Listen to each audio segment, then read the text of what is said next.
அமெரிக்காவை அச்சுறுத்திய அதிபயங்கரமான மில்டன் சூறாவளி புதன்கிழமை இரவு புளோரிடாவில் கரையை கடந்தது.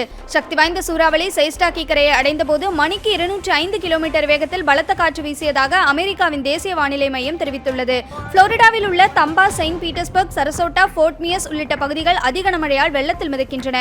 வீட்டில் இருந்தால் உயிருக்கு உத்தரவாதம் இல்லை என அரசு பகிரங்க எச்சரிக்கை விடுத்திருந்த நிலையில் லட்சக்கணக்கான மக்கள் இடம்பெயர்ந்தனர். இருந்தாலும் உயிரிழப்புகள் பதிவாகி இருப்பதாக உள்ளூர் ஊடகங்கள் தெரிவிக்கின்றன.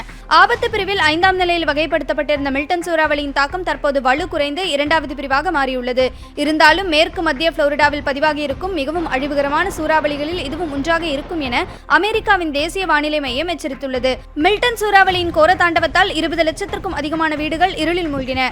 கடந்த மாதம் ஏற்பட்டிருந்த ஹெலன் சூறாவளியின் கோர தாண்டவத்திலிருந்தே புளோரிடா மக்கள் இன்னும் மீளாத நிலையில் மில்டனின் பாதிப்புகள் எப்படி இருக்குமோ என்கிற கவலை புளோரிடா மக்களை வாட்டி வருகிறது.